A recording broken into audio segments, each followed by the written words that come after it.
em conviden a protagonitzar Ricard III. Aquí, en aquesta sala, però ja fa un temps de la invitació, ja fa un temps. Now!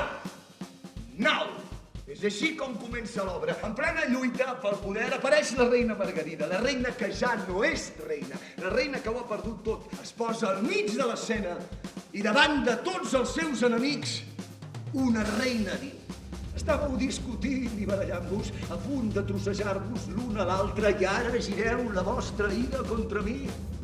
Apareix Lady Anne, amb el cos d'un mort.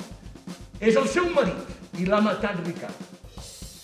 I Ricard la mira amb odi i li diu: el meu odi serà estimar-la. O és que potser estimar les dones no és la manera que tenen els homes de destruir-les? Pots parar, per favor?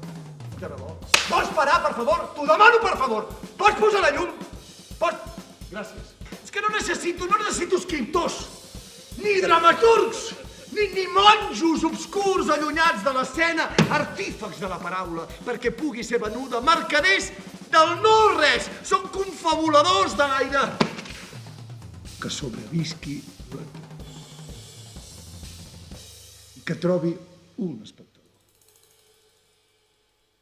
Això és una guerra contra l'estupidesa humana. Qui vol abraçar la meva causa?